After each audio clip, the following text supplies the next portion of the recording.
Hey guys, this is just a quick build video on the Glencoe Models Disneyland TWA Moonliner, which was the star attraction of Tomorrowland in the late 50s and early 60s while the space race was going on at Disney.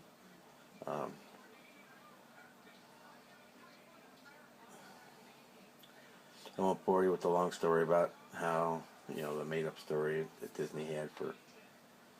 There's a nuclear-powered spaceship to go from the Earth to the Moon and back, and TWA sponsored it, and that's pretty much it. In fact, TWA also had a half-size version of the Moonliner on top of the world headquarters building in Kansas City for years and years.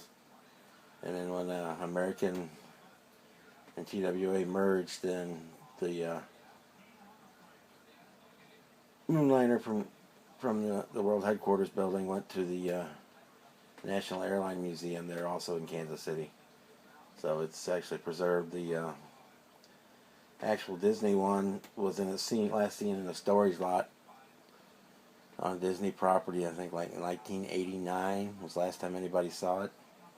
So there's no way of knowing if it still exists or not. But it did in '89, but that's 25 years ago. So this was originally a Strombecker kit that they sold at Disneyland, and you could get in the 60s.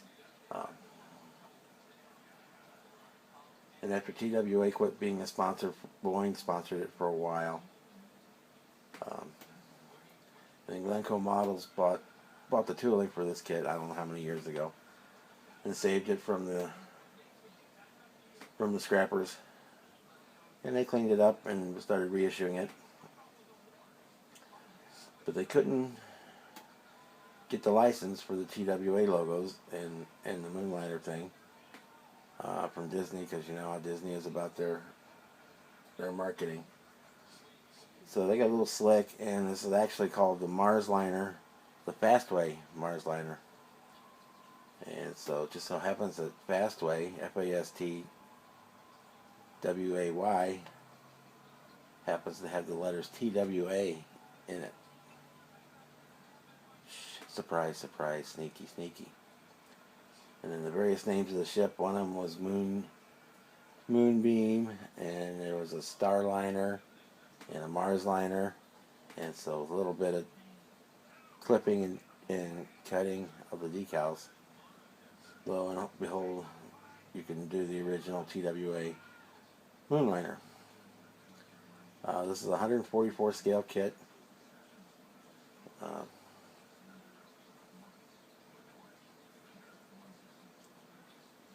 And even at 144 scale, it's not very big around. It's about a little over a foot tall, or right at a foot tall. Just to give you an example, let's see if I can do this without creating too much chaos. I just happen to have, and it may not even show up. I may have to cut and put them in and come back.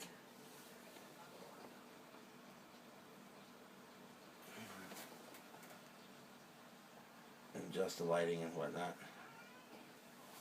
But that is, what I just put in there is a 144 scale astronaut. And what we'll do here, we'll cut, and I'll zoom in on him so you can see him better, because he's so tiny.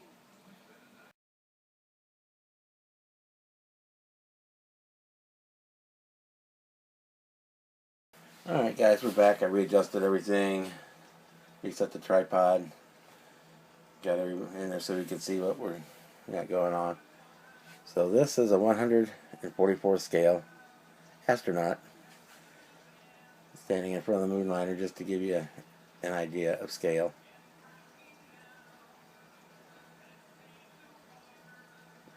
And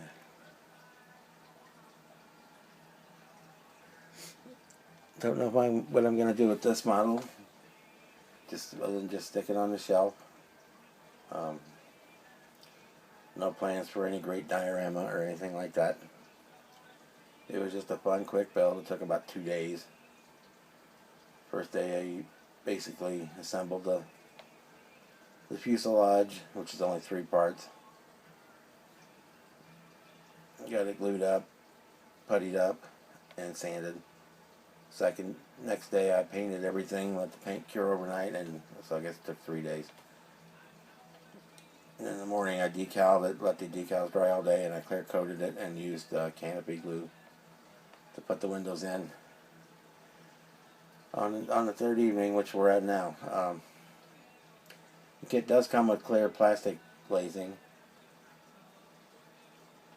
but the trick is if you put it goes in from the inside, so it would be a real fun to put the model together and either try to mask off the windows and little portholes, or try to figure out how to get them in through the tail after everything was put together and painted. So I just went with the canopy glue option, and at Jay Barron's suggestion, because he's built this kit also, and that's what he did, was use the canopy glue. So that sounded like a plan to me, so that's what we did. So like always, I threw up a few stills, and so this was just a fun distraction build, but one I've been wanting to do for a while. I've been on the Glencoe models kick. I really like what they offer because, like I said, they buy up old tooling from companies that are no longer interested in making the model or have gone bankrupt, and they clean up the tooling and reissue them at a good price. At this one I paid under $20 with shipping. I think it was like $12, $13 for the kit, and $6 shipping. So it's not going to break your budget, and it's a one color paint job. I actually used 2 because I put some silver in there that it was extra. It should have been white all the way down, but I kind of like having the silver there, so I made the silver nozzle on the bottom, and then the rest of the nose cone and the landing gear were supposed to be silver. So basically you had a little paint, a little glue, and a kit under 20 bucks. Bing bang boom, and it turned out really nice. A little putty, a lot of putty. It does have a lot of sink marks in it from the mold, from showing its age, but it did fit together real tight. So the puttying was filling in the sink marks more than anything else. Which is, that can happen on a brand new $200 or $300 Tamiya Hasegawa. Anybody's kit can have sink marks in it. So anyway, I hope you enjoyed the video. Like the stills I put up, and it inspires you to run out and grab one of these little kits like this. They also do the Strombecker space station. They've got the aerial Jeep they build. They have a kit for the duck and the converter plane, obviously, which I've done, and a lot of other kits that they have that are interesting kits that are not mainstream, and kits from our childhood, from the 50s and 60s and early 70s type kits.